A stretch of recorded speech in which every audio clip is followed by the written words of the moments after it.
안녕하세요. 저는 평범한 40대 초반의 여성입니다. 저는 한번 이혼한 전적이 있는데요. 정말 어이없는 시부모의 행태와 남의 편임이 틀림없는 남편의 합작이었어요. 처음에는 시댁 때문에 스트레스를 많이 받았지만 뒤로 갈수록 남편에게 더 큰 배신감을 느껴야 했죠. 오늘은 그에 대한 이야기를 해보려 합니다. 남편과 저는 같은 직장에서 만났어요. 이름만 대면 아는 대기업에서 만나 사랑을 나누었으니 남들은 시집 잘 간다고 축하해주기도 했어요. 저는 원래 시골에서 나고 자랐는데 대학을 서울로 오면서 대기업에 취직한 케이스였어요. 당연히 저희 부모님은 시골에 계셨고요. 남들은 시골에서 올라왔다고 하면 부모가 농사 짓는다고 생각하며 힘들게 살았을 거라고 생각하지만 사실 저는 그런 생활과는 거리가 멀었어요. 할아버지 때부터 저희 집안은 동네 유지였고 땅과 건물을 여럿 가지고 있는 알부자였거든요. 아버지는 심지어 농사 짓는 분도 아니셨어요. 도시 쪽에 얻은 부동산으로 임대 수익을 얻으며 생활하셨거든요. 그래서 어린 시절부터 가난하게 살지는 않았어요. 다만 부모님 두 분 다 알뜰한 분들이라 허투루 돈을 쓰신 적은 거의 없었어요. 아버지도 자잘하게 돈을 쓰는 일은 거의 없으셨고 한 번 돈을 쓸 때는 통 크게 쓰는 편이었어요. 딸, 돈을 쓸 때는 말이다. 무조건 남들이 우와 하고 감탄할 만큼 써야 해. 그리고 쓰지 않을 때는 악착같이 아껴야 하고 왜인지 알겠어? 돈을 써야 할 때 찔끔찔끔 쓰면 해주고도 욕을 먹거나 상대방이 내가 도움을 줬다는 사실을 잊게 되는 일이 허다하거든. 그러니까 절대로 돈 쓸 때는 아끼지 말거라. 그리고 상대방이 나를 무시하는 것처럼 보일 때도 큰 돈을 써서 내가 쉬운 인간이 아니라는 걸 보여줘야 한다. 선수 필승, 그거야 그거. 그게 아버지의 입버릇이었어요. 돈을 쓰려면 남들이 다 감탄할 만큼 크게 쓰고 쓰지 않을 때는 악착같이 아끼라는 거요. 여하튼 그런 부모님 밑에서 자라 서울에 올라오니 참으로 부드럽고 나긋나긋한 남자들이 많더군요. 남편은 그런 면에서 탁월한 사람이었어요. 착실하고 순한 사람이었죠. 저는 순한 사람은 아니었어요. 부모님의 가르침 덕분에 기가 세고 크게 외부의 자극에 흔들림 없는 어른으로 컸거든요. 그런 제게 남편의 그 상냥함은 정말 별 3개였어요. 그래서 더 끌렸던 건지도 모르죠. 그런 성격이 어디서 나온 건지 알았더라면 분명 이렇게까지 끌리지 못했을 거예요. 하지만 사랑이라는 게 그렇잖아요. 사람을 눈 멀게 만드는 것이니까요. 그렇게 남편은 제게 결혼에 대해 진지하게 이야기했고 저도 결혼을 긍정적으로 생각하기로 했어요. 그렇게 저희는 드디어 상견례를 하게 됐어요. 아유, 멀리서 오시느라 고생하셨어요. 그래도 깡촌에 있다가 도시 오니까 볼 것 많아서 좋으시죠? 있는 동안 관광이라도 많이 하고 가세요. 시골에서는 이런 거 볼 일도 없을 거잖아요. 안 그래요? 그 말에 기분이 확 나빠졌어요. 깡촌과 시골이라는 말을 하며 은근히 지방 사는 부모님을 무시하는 것 같은 기분이 들었거든요. 게다가 친정 부모님을 앞에 두고도 머리끝부터 발끝까지 훑어내려가며 두 분의 차림을 확인하는 것 같은 눈길도 마음에 안 들었어요. 그리고 그분들의 눈이 저희 어머니가 가진 명품 가방에 눈길을 주더군요. 어머니는 명품을 좋아하시지 않지만 딱 하나 어디 중요한 날에 들려고 사두신 것인데 그걸 보고 이번에는 시모가 말했어요. 사부인, 제가 이런 말 하는 거 너무 고깝게 듣지 마세요. 그런데 아무래도 이건 좀 아니라서 도시에서 이렇게 가짜 가방을 메고 다니면 사람들이 흉을 봐요.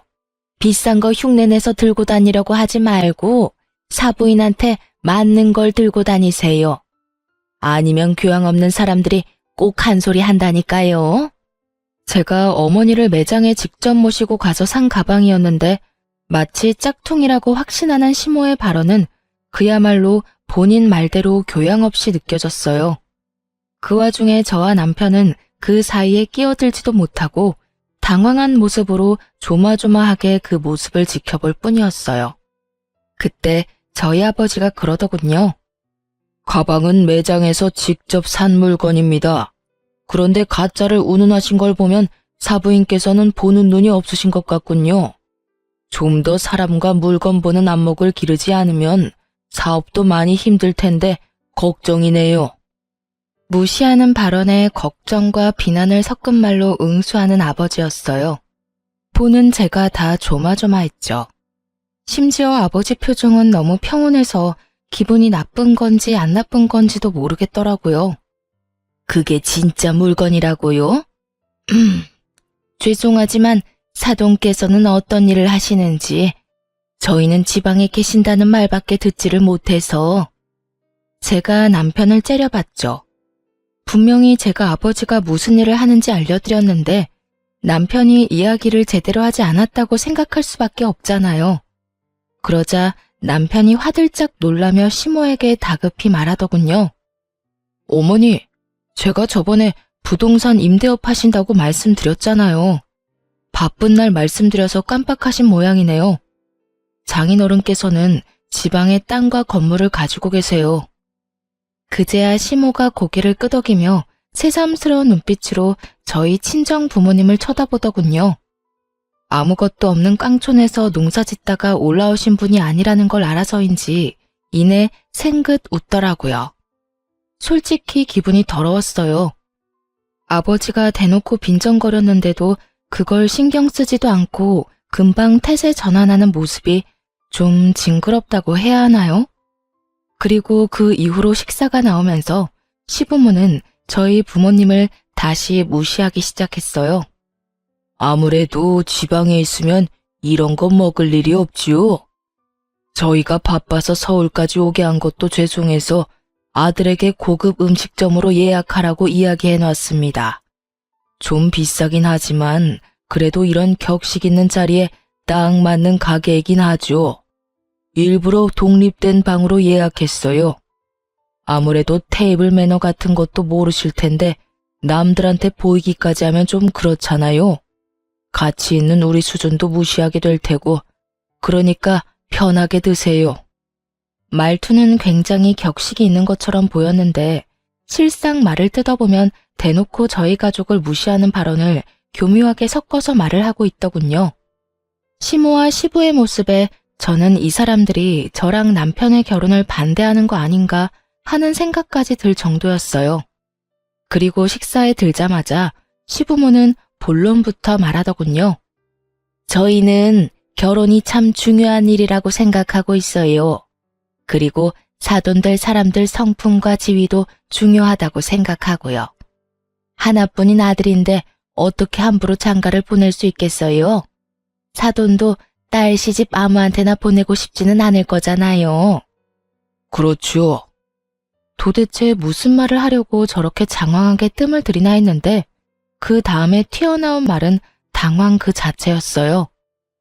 그래서 말인데 결혼하게 되면 어떤 식으로 지원을 해줄 것인지 그게 궁금하네요. 저희 아들이 이런 말하면 제 얼굴에 금칠하는 것처럼 보이겠지만 정말로 어딜 가서 빠지는 얼굴도 아니고 직장도 대기업으로 아주 좋잖아요. 그리고 무엇보다 성격도 어찌나 착한지 이런 우량 물건 데려가시려면 그에 상응하는 무언가가 오고 가야 하는 게 정상이 아닐까 하는 생각이 들어서요. 시모 말은 우리가 내거는 조건에 따라 결혼을 승낙할지 말지 결정하겠다는 뉘앙스였어요. 나를 잡기 위해 상견례를 하는 줄 알았는데 결혼을 시킬지 말지도 아직 결정 못했다는 시모 말에 저는 눈앞이 하얘졌습니다. 도대체 뭐 하는 사람들인가 싶었죠. 그래서 사부인께서는 어떤 조건을 원하시는지 저희도 저희 딸이 어디 한 군데 빠진다는 생각은 안 합니다. 이만하면 얼굴도 예쁘고 아직 젊기도 하고 직장도 좋죠. 그리고 막내에다가 하나뿐인 딸이라 그런지 저도 마음이 많이 쓰입니다. 그런데 자네 집은 어떻게 할 생각인가? 아, 네. 저희는 일단 전세부터 시작할 생각입니다. 저희는 대출이 잘 나와서 가능할 것 같습니다. 그리고 서울 외곽 쪽이면 돈도 좀 덜 들어서 그쪽으로 알아보고 있습니다. 집 살 돈은 얼마나 되지? 저는 5천만 원 정도 모아놨고 부모님이 1억 정도 마련해 주신다고 하셨어요. 나머지는 부부 둘이서 대출로 마련할 생각입니다. 아버지가 곰곰이 생각하더니 한마디를 툭 던졌어요. 1억 5천만 원 가지고는 서울에 괜찮은 집 마련하기가 불가능하다는 것쯤은 나도 잘 알고 있네. 그러면 내가 우리 딸아이를 위해서 신혼집을 마련해 주도록 하지. 20평대로 자네 회사 근처로 집을 찾아보게. 집은 내가 사주겠네. 그 말에 시댁 사람들 눈이 엄청 커져버렸어요. 본인들도 놀란 모양이었죠. 사돈, 서울에서 집을 사주는 건 몇 억 가지고 되는 문제가 아니에요. 아무리 구축이고 오래돼도 얼마나 비싼지 모르고 그런 말씀 하시는 것 같은데. 저도 압니다. 서울에도 제 건물이 있거든요. 평생 부동산 쪽에 있었는데 서울 시세도 모를까 봐요. 대출 같은 거 끼면 아까운 이자만 나가니까 저도 우리 귀여운 막내딸을 위해서 돈 쓰는 거예요. 그렇지 않아도 사돈댁이 사업하면서 큰돈 만지는데 우리 딸이 결혼해서 주눅 들면 안 되지 않습니까? 결혼은 격이 맞는 사람들끼리 한다는데 격이 안 맞다고 상대방이 생각하면 우리가 돈이라도 많이 써야지요. 마음 같아서는 다른 남자 데려오라고 하고 싶지만 딸애가 좋다고 하니 제가 힘 좀 쓰는 겁니다. 예상과 다르게 흘러가는 상견례에 저는 당황하기만 했어요.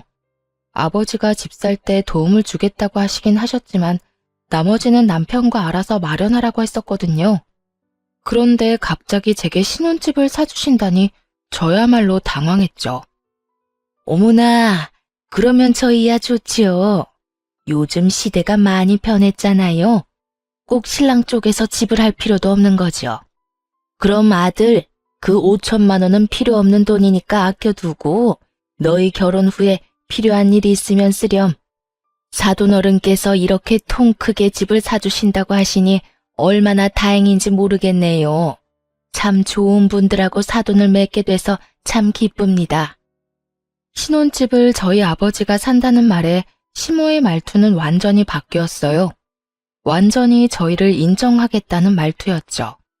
그런데 갑자기 시부가 싱긋 웃으며 아버지에게 한마디를 툭 던졌습니다.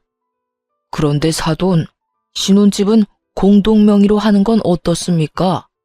요즘 사람들 한쪽에서 집해와도 다들 공동명의 합니다.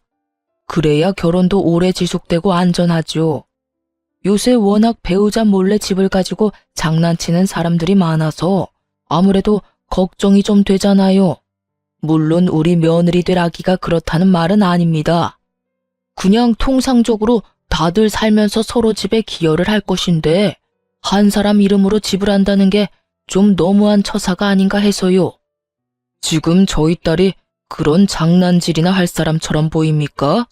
그리고 억짜리 집도 아니고 몇십억이나 되는 집을 돈 한 푼 내지 않은 사위에게 지분을 내준다는 것도 너무 날로 먹으려는 것처럼 보이는데요. 사돈께서 농담을 하는 건지 진담을 하는 건지 모르겠군요. 만약 공동명의로 꼭 하셔야겠으면 저는 빠지겠습니다. 집을 사주지 않을 테니 알아서 하시는 게 나을 것 같군요. 아니요, 아닙니다. 당연히 농담이었죠. 조크였습니다, 조크.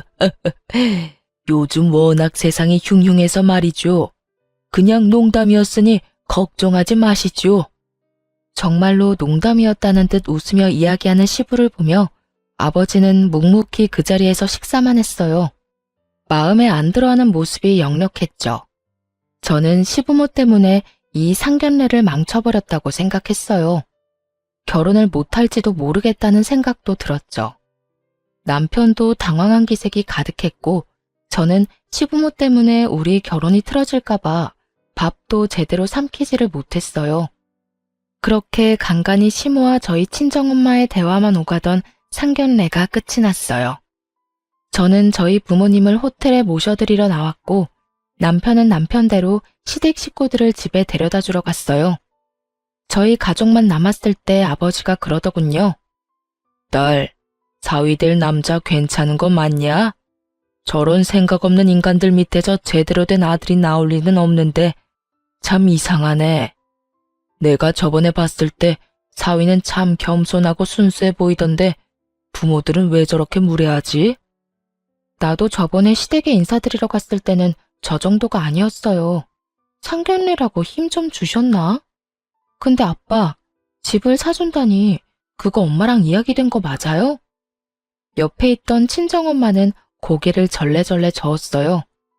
아버지가 그 자리에서 즉흥적으로 한 말이라는 거였죠. 서울 집값 장난 아니에요. 아버지 가지고 있는 건물까지 팔아야 할 텐데. 딸, 사람이 죽으면 가지고 가지도 못하는 게 재산이다. 너 그런 집에서 돈도 없이 들어가면 얼마나 구박받겠냐? 딱 봐도 인상 좋은 사람들은 아니잖아. 그러니까 초반에 저 기세를 꽉 눌러야 해.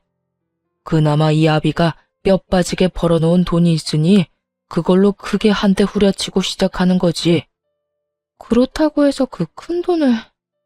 그것보다 더 중요한 게 있어. 너 절대로 네 남편한테 공동명의 해주지 마라. 네 남편이 괜찮은 사람이라고 해서 저 사돈들이 괜찮은 사람인 건 아니잖아. 아까 돈 한 푼 안 낼 거면서 공동명의 이야기하는 거 봤냐? 농담이라고는 했지만 농담은 아니었을걸? 내가 신혼집 해주겠다는 말 듣고 억울하고 생각했을지도 모르지. 딸이 원하는 건 다 들어주는 딸바보라고 생각했을지도 모르고. 그런 인간들은 나중에 뒤로 무슨 짓을 하는지 알 수 없는 거야. 내가 젊을 때 사기 많이 당해봤잖아. 그러니까 첫째도 의심, 둘째도 의심이야. 알았어? 서울에 대학을 갈 때부터 아버지의 입버릇은 모든 것을 의심하라는 거였어요. 사실 그 덕에 범죄 피해를 잘 빠져나갈 수 있긴 했죠. 서울이 이상한 곳이라기보다는 엄청난 사람이 여기저기서 몰려오니 확률적으로 범죄를 맞닥뜨릴 일도 많다는 거거든요. 게다가 일거수일투족이 다 소문나는 시골과 달리 서울이라는 곳이 워낙 크고 이웃 간에 가깝지 않은 곳이기도 하니까요. 그래도 아버지가 결혼을 하지 말라고 하지 않은 건 남편의 착한 모습 때문이었을 거예요. 그렇게 저희는 결혼을 할 수 있게 됐죠. 결혼을 하고 시댁에 갈 일은 많지 않았어요. 남편이 불편한 제 마음을 헤아려 줬고 시댁과의 만남을 최대한 피할 수 있게 해줬거든요. 그런데 결혼하고 1년쯤 지났을 때 시댁에 큰일이 벌어졌어요. 시부가 하던 사업이 실패하면서 시댁 집까지 팔아야 하는 상황이 되어버렸거든요. 그전에도 사업이 잘 안 돼서 2번 망한 적이 있긴 했는데 그때는 본인들이 가진 돈으로 사업을 하다 망했고 이번에는 투자금까지 받아서 어떻게 해보려다 망한 거라 그 투자금을 다 돌려줘야 하는 상황이 된 거죠. 한마디로 크게 일 벌리다가 망해버린 거예요. 투자금이라 해봐야 얼마 되지는 않았지만 집을 날려버리기에는 충분한 금액이었어요. 그렇게 몇 날 며칠을 시댁과 저희 집을 오가며 근심이 가득하던 남편이 제게 그러더군요. 혹시 우리 집 담보로 대출 좀 받을 수 있을까? 대출 받은 건 내가 다 낼 거야. 지금 좀 급해서 그래. 부모님 지금 당장 살 곳도 없으시고. 그 말에 정신이 번쩍 들었어요. 상견례 끝나고 했던 아버지 말이 생각났거든요. 아빠한테 물어볼게. 내 명의이긴 하지만 아버지 돈으로 낸 집인데 내가 그런 중요한 걸 선택하는 건 좀 아니잖아. 잠깐만 기다려봐. 저는 아버지와 통화를 했고 아버지는 그걸 듣더니 절대로 집 담보로 대출받지 말고 일단 남편 데리고 친정에 한번 내려오라고 하더군요. 그렇게 남편을 데리고 친정에 갔어요. 남편은 저희 아버지가 혼날 거라고 생각했는지 안절부절 못하는 모습이었어요. 그래, 자네 돈이 필요하다고? 네, 저희 부모님 사업이 망해서 지금 당장 집 얻을 돈도 없어서요. 집을 담보로 대출을 받으려고 하는데 장인어른 허락을 받아야 한다고 해서. 자네 집 살 때 쓰려던 5천만 원은 어쩌고? 그걸로 부모님 집 얻어드리면 되지 않나? 그게 사업 망하고 빚쟁이들이 밀려오는 바람에 제 돈까지 부모님이 빌려가셨어요. 저는 지끈거리는 머리를 손바닥으로 감쌌어요. 이 시부모들이 남편이 모아놓은 돈까지 싸그리 끌어당겼었던 거예요. 남편은 저에게 말도 없이 그 돈을 시댁에 홀라당 줘버렸고요. 만약 그 돈이 저희가 부부 생활 중에 모은 돈이었다면 화가 엄청 났을 테지만 결혼 전에 모은 돈이었고 부모가 빚쟁이에게 쫓기니 쓸 수밖에 없었다는 점 때문에 저도 남편에게 따질 수도 없는 입장이었어요. 다만 걱정이었죠. 이러다가 우리 집까지 그 불똥이 튈까봐 말이죠. 그렇군. 그러면 내가 1억을 빌려주겠네. 대신 차용증은 써야 하는데 괜찮은가? 네, 괜찮습니다. 빌려만 주시면 제가 매달 잘 갚겠습니다. 원금은 자네가 부담 안 될 정도로 갚으면 되고 이자는 안 받도록 하겠네. 대신 조건이 좀 까다로운데 잘 읽어보고 결정하게. 저와 남편이 차용증에 쓰인 내용을 읽어봤는데 2가지 항목이 밑에 추가로 적혀 있었어요. 한 가지는 신혼집을 담보로 대출을 받게 되면 일시 상환을 해야 한다는 조건이었고 저와 남편이 이혼을 하게 되면 또 일시 상환을 해야 한다는 거였죠. 아무래도 내가 임대업 하면서 사기를 하도 많이 당해서 이런 계약서나 차용증은 좀 꼼꼼하게 쓰는 편이네. 어떻게든 허점을 이용해서 빠져나가려는 사람이 많거든. 그렇군요. 저는 괜찮습니다, 장인어른. 저희가 이제 막 결혼했는데 헤어질 일도 없고 신혼집도 아내 명의이니 아내 허락 없이는 어떻게 하지도 못합니다. 매달 원금만 조금씩 갚아도 되는 조건이면 다른 어떤 곳에서 빌리는 것보다 훨씬 좋은 조건인데요. 저희 상황 생각해 주셔서 이렇게 빌려주시는 거 너무 감사합니다. 남편은 호언장담을 하며 도장을 꾹 찍더군요. 결혼한 지 1년밖에 안 됐으니 어찌 보면 당연한 거였죠. 저도 이혼할 생각은 없었으니까요. 그래서 아버지가 남편을 도와주려 하는 것에 감사했어요. 꼼꼼하게 써넣은 항목들도 저희가 지키기 쉬운 것들로 넣어준 거라고 생각했어요. 남편은 그 돈을 가지고 시부에게 바로 집을 하나 얻어줬습니다. 1억에 대출까지 껴서 겨우 전셋집을 얻을 수 있었어요. 어머니, 아버지, 장인어른께서 무이자로 돈을 안 빌려주셨으면 진짜 이 집도 못 구할 뻔했어요. 다음에 선물 사들고 찾아뵙기로 했어요. 이 사람한테도 더 잘해야겠다 싶고요. 남편이 그 말을 하며 저를 바라보며 싱긋 웃었어요. 저도 그런 남편을 향해 웃어 보였어요. 아버지의 호의 덕분에 급한 불을 끄게 됐으니 저도 마음이 좀 홀가분했거든요. 그런데 그런 제 마음에 시모가 찬물을 탁 끼얹더군요. 그래? 1억이 뭐 큰 돈은 아니지. 그리고 그 돈 빌려준 게 사돈 어른이지 며느리는 아니지 않니? 얘한테 잘해줄 건 뭐야? 너 돈 때문에 잡혀 살면 안 된다. 도와줄만 하니까 도와준 거야. 너 보고 도와준 걸 며느리 덕으로 돌리는 것도 이상하고. 그리고 며느라가, 너도 네 아버지 돈으로 우리한테 생색 낼 생각은 하지 마라. 그 돈이 네 돈은 아니잖니? 나는 며느리 눈치 보며 살 생각은 없어. 어차피 그 돈도 그냥 준 게 아니라 빌려준 거고 원금 꼬박꼬박 갚을 건데 우리가 너희 가족한테 굽실거리는 것도 이상하잖아. 그치? 시모의 말에 저는 입을 다물지 못했어요. 참, 사람 도와주고 이런 식으로 취급받을 줄이야. 그런데 그 뒤가 더 문제였어요. 그리고 이번에 김장해야 하는데 우리는 이사 때문에 힘들 것 같으니 너 혼자 김장 좀 해서 김치 보내거라. 나는 가게에서 파는 김치는 맛이 없어서 못 먹거든. 그리고 젓갈 많이 들어간 것도 못 먹으니까 참고하고. 아, 그래도 한 30포기는 넘게 해야 할 거야. 우리 집에 10포기, 너희 10포기, 할머니네 10포기. 다 되면 집으로 갖다 줘. 알겠니? 그 이야기를 듣는데 완전 골이 띵하더군요. 같이 하자고 했으면 이 정도로 열받지는 않았을 겁니다. 저희 집도 시골에서 김장 엄청 많이 하거든요. 그런데 그걸 혼자서 하는 건 절대 아니었어요.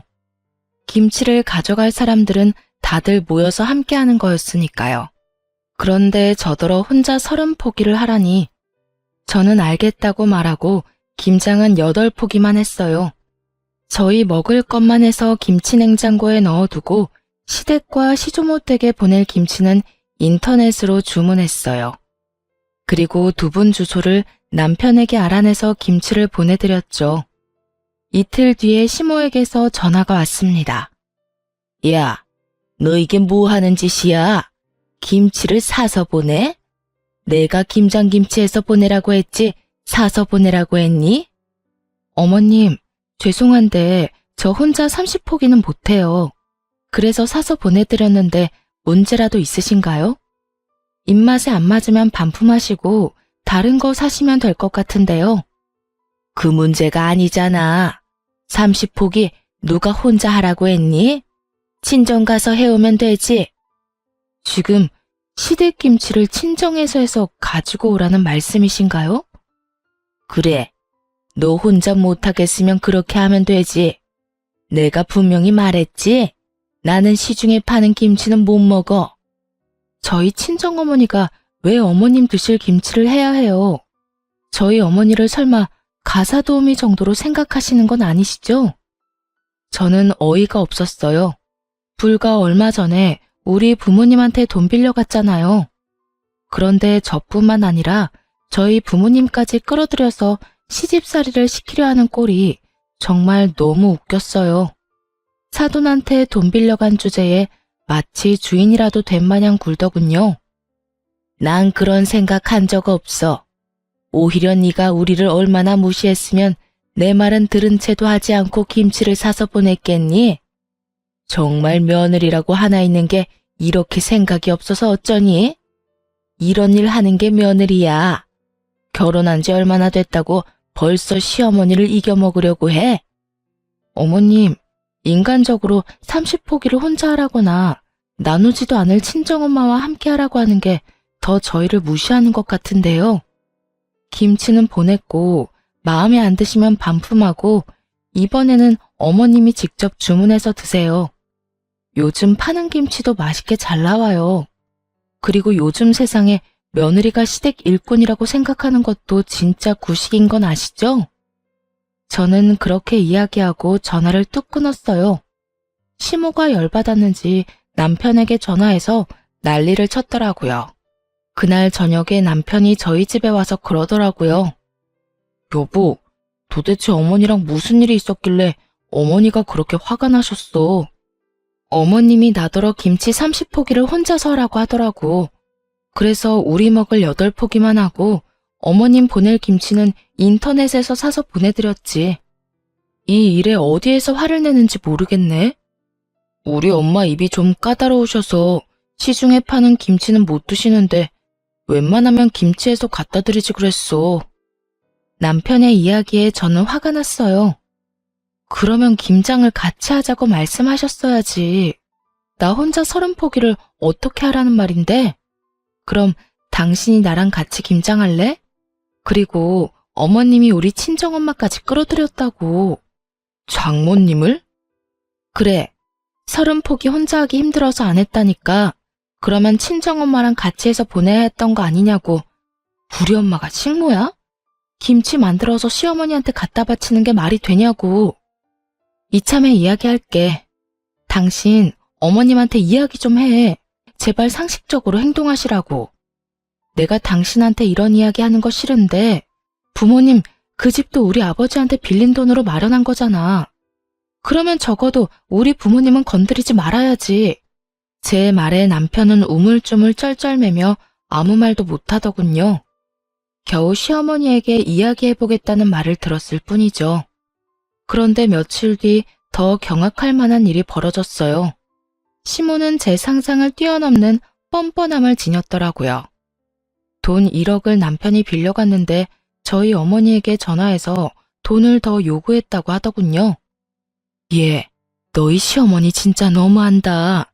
우리더러 돈 많으니 돈 좀 더 달라며 돈 맡겨놓은 사람처럼 떼를 쓰는데 아휴, 내가 정신이 없어서 너희 아버지 바꿔줬더니 너희 아버지랑 싸우고 난리가 났어, 얘.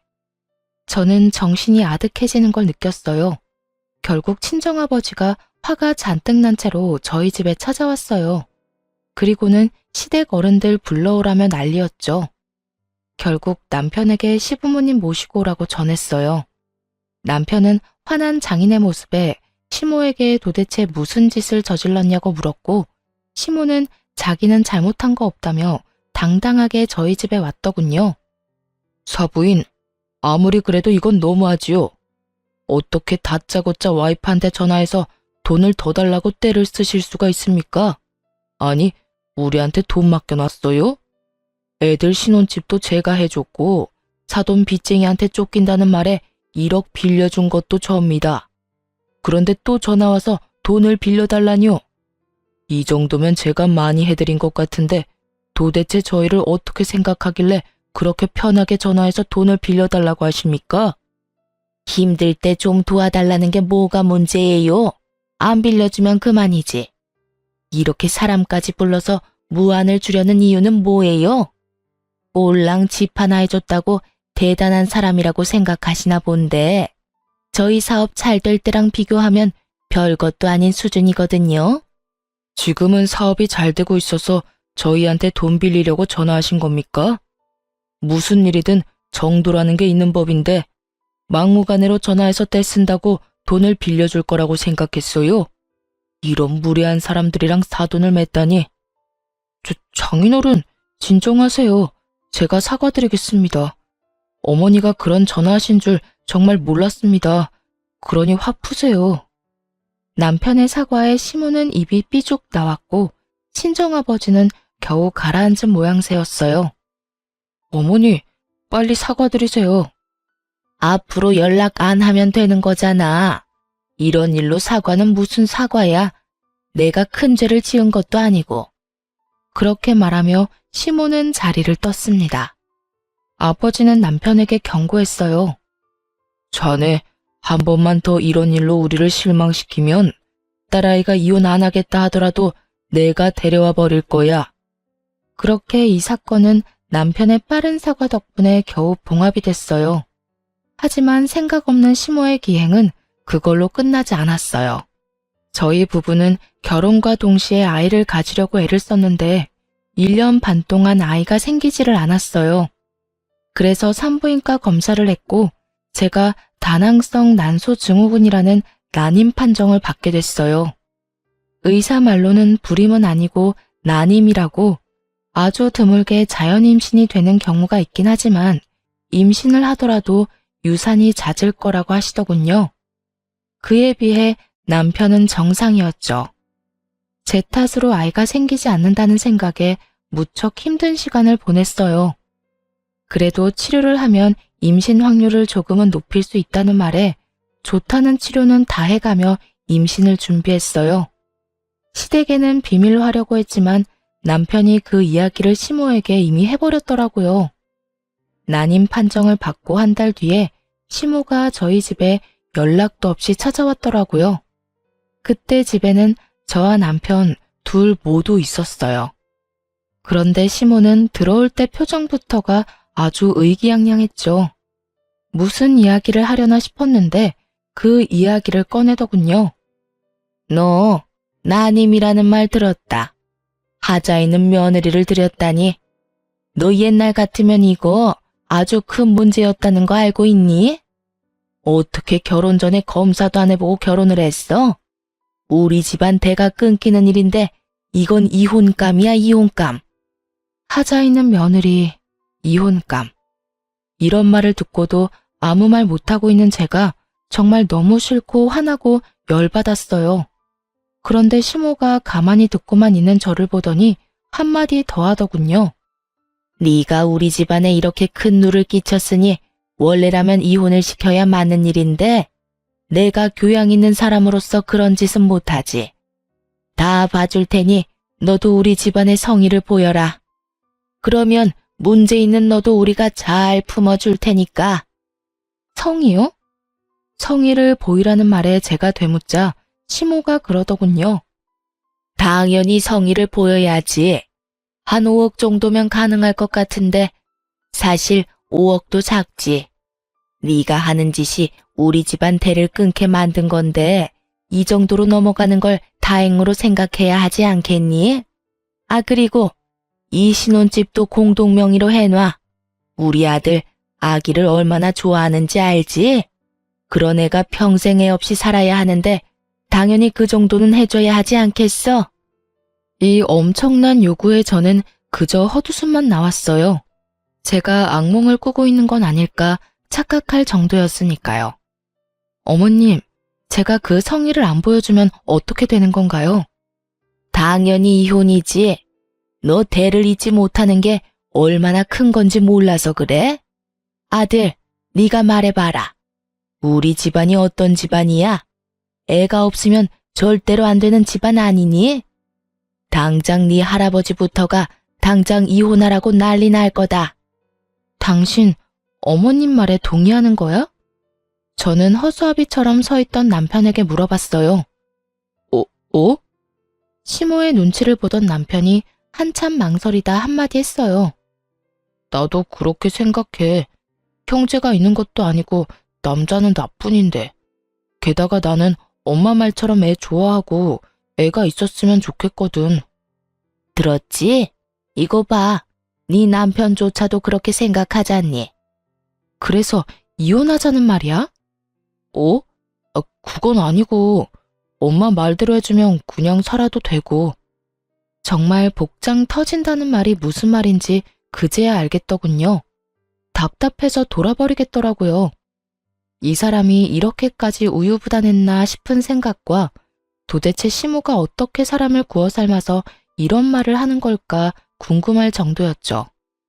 그래, 이혼이 웬 말이니? 그냥 성의만 보여주면 넘어가 준다니까. 딱 봐도 임신이 되고 안 되고가 문제인 게 아니었어요. 저 성이라는 말로 포장된 돈이 갖고 싶을 뿐인 거였죠. 그런데 정말 열받는 건 시모의 그런 얄팍한 생각에 남편 놈도 동의를 하고 있다는 거였어요. 애가 좋아서 저와 이혼을 하고 다른 여자를 만나고 싶었다면 그냥 이혼을 하면 되는 일이었죠. 그런데 그런 말을 하면서 이혼은 안 하고 그냥 살자니 돈 때문인 게 너무 티가 나잖아요. 남편의 그 모습이 저에게는 정말로 의외였어요. 여태껏 워낙 착한 모습을 보여왔으니까. 남편이 변한 건지 남편이 시모에게 가스라이팅을 당한 건지 감이 오지 않더군요. 시모에게는 원래부터 좋은 감정이 없었지만 남편에게는 처음으로 분노와 배신감을 느끼게 됐어요. 그리고 이쯤 되니 그냥 다 포기해버리고 싶었어요. 이혼한다 해도 저한테 불리할 건 전혀 없으니까요. 그냥 이혼할게요. 당신도 애가 가지고 싶다며. 그러면 나랑 이혼하고 다른 여자 만나. 저의 이혼 선언에 시모가 깜짝 놀라더군요. 너 정말 이혼할 거야? 이혼하면 너한테 불리한 거 알고 있니? 너 임신 안 되는 것도 이혼 사유다. 그리고 재산 분할 같은 것도 똑바로 해야 하고 위자료도 내라면 확실하게 내야 하는 거 알지? 그리고 이혼도 네가 먼저 이야기한 거니까. 불리하든 말든 이혼하자고요. 그거 원하시는 거 아니었어요? 애도 못 낳는데 뭐하러 같이 살아요? 지금 보니까 저 남자 나한테 마음이라고는 한 조각도 안 남은 빈 껍데기처럼 보이는데 원하시는 대로 하세요. 5억의 공동명의? 어디서 날로 먹으려고? 일단 지금 당장 둘 다 이 집에서 나가세요. 여기 내 집이니까. 당신도 나랑 이혼하고 싶다고 했으니 이 집에서 나가고. 그렇게 두 사람을 내쫓고는 이혼 소송을 진행했어요. 아버지는 오히려 잘 됐다며 이혼 판결만 나면 빌려준 돈 싹 다 가져오자며 아주 벼르고 계셨어요. 위자료도 다 뜯어내자고 말이죠.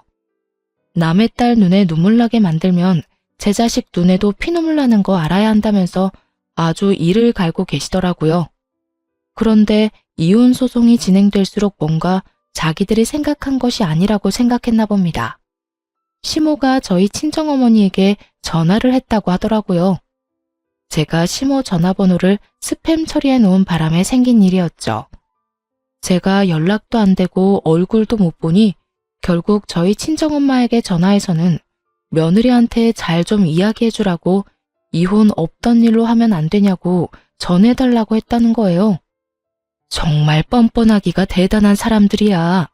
내 딸 가슴에 대못을 박아놓고 뭐? 내가 진짜 얼굴이 앞에 있었으면 머리끄댕이를 잡아당겨서 머리털을 다 뽑아놨을 거야. 저것들이 아직 제정신을 못 차렸어. 이제 와서 보니까 자기들한테 전혀 유리한 조건의 이혼이 아니었다는 걸 알아챈 거지. 보통은 이혼하기 전에 다 알아보는 거 아니야? 내가 이혼 안 하고 돈 줄 거라고 철석같이 믿었나 봐. 임신 안 되는 것도 서러운데 돈까지 내고 서러워야 해? 그런 취급 받을 바에야 평생 혼자 살고 말지. 그런데 시모의 그 연락이 끝일 거라고 생각했는데 일 끝나고 회사에서 나오는데 남편 놈이 저를 기다리고 있더군요.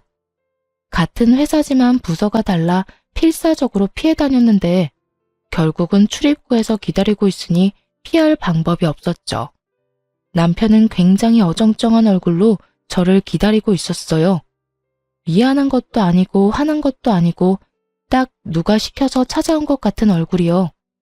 얼떨떨한 표정으로 저를 부르더라고요. 난 당신하고 할 말 없는데? 여보, 나는 할 말 있어. 잠시면 돼. 잠깐만 들어줘. 내가 그때 한 이야기는 정말로 다 거짓말이야. 난 여전히 당신 사랑하고 있고 아이가 없더라도 당신하고 헤어지고 싶은 생각 절대로 없어. 이건 진짜 내 진심이야. 그러니까 우리 이혼 없던 걸로 하면 안 될까? 당신 없으니까 너무 허전하고 힘들어. 웃기고 앉아있네. 당신 그거 전혀 진심으로 안 들려. 그런 말 하고 싶었으면 내가 어머님한테 그런 취급 받았을 때 했어야지. 이혼 이야기 나오기 전에 했었어야 맞는 거지. 그랬으면 난 당신 하나 바라보면서 혼인관계 유지했을 거야. 그런데 너 뭐라 그랬냐? 그때 진짜 얼토당토 않은 말도 안 되는 말 짓거렸지? 미친놈. 오늘 이렇게 찾아와서 이야기하는 것도 그래. 딱 보니 답 나오네. 어머님이 그렇게 말하라고 시켰지? 제 말에 남편놈이 아무 말 못하고 고개를 숙여 제 눈을 피하더군요. 침묵은 긍정이라는 말이 있죠. 아무 말 못하는 남편놈을 보니 감이 오더라고요. 저는 남편을 앞에 두고 시모에게 전화를 걸었어요. 어머님, 아들 반품한 거 취소 안 할 거예요. 반품하라고 한 것도 어머님이면서 왜 다시 돌려주려고 하세요? 그러지 마세요. 이미 애착 같은 거 없어요. 이혼 소송 불리하게 진행되는 것 같아서 속상하신 건 알겠는데 그러게 왜 처음부터 알아보지도 않고 일을 진행해서 이렇게 후회할 짓을 만들었어요? 어쨌든 이런 식으로 저희 부모님한테 연락하거나 이 인간 이용해서 이혼 번복하려고 하지 마세요. 저는 이혼 꼭 할 거니까요. 며느라가, 아가, 내 말 좀 들어봐라. 나는 당연히 결혼을 했으니 재산 분할이 조금이라도 될 줄 알았어. 그런데 혼인 기간이 짧으면 그게 인정이 안 될 가능성이 높다네. 그리고 나는 차용증에 대해서 제대로 몰랐지 않니? 그런 항목이 있었으면 절대로 이혼 이야기도 안 꺼냈을 거야. 이혼하면 빌린 돈을 무조건 갚아야 한다는 조건이라니 너무하지 않니? 아무리 그래도 우리 사정도 봐줘야지. 어떻게 지금 당장 1억을 어디서 구해? 그건 그쪽 사정이고요. 아주 호언장담을 하면서 도장을 찍은 건 남편이고 그 호언장담도 깨가며 이혼 원한 것도 남편이거든요. 이혼 등 떠민 건 어머니고요. 그래, 그건 나도 인정하마. 하지만 그런 조건에 대해 상세하게 이야기 안 해준 네 잘못도 있지. 애는 없어도 된다. 얘야, 그러니까 이혼만은 좀 어떻게 안 되겠니? 나는 이혼 안 하는 게 훨씬 좋은 것 같아. 왜요? 저는 하는 게 좋을 것 같은데요. 난임이라는 거 하나만으로 저를 하자 있는 인간으로 몰아서 친정의 돈까지 뜯어내려고 하더니 결국 가지고 있는 모든 걸 잃으셨네요. 그냥 가만히 아들 부부 놔뒀으면 그래도 빌린 돈은 보전할 수 있었을 텐데. 저희 이혼하게 만드신 것도 모자라서 사람 약점 가지고 뒤흔든 고약한 마음씨 잘 봤어요. 그래도 결혼 초반에 알게 돼서 천만다행이에요. 잘못했으면 저도 못 빠져나올 뻔했으니까요. 앞으로 연락하지 마세요. 연락하면 스토커로 신고할 거예요. 그리고 이 인간 시켜서 말 전하게 하지도 말고요. 저 이미 이 사람한테 정 다 떨어졌어요. 그렇게 말하고 전화를 끊자 남편 놈은 더욱더 고개가 아래로 파고들더군요. 이 인간이 이 정도로 마마보이일 줄은 결혼할 때만 해도 몰랐어요. 그냥 남 생각 잘하는 착한 사람이라고 생각했는데 제가 깜빡 속았던 거예요. 앞으로 이런 일로 내 앞에 얼굴 보이지 마.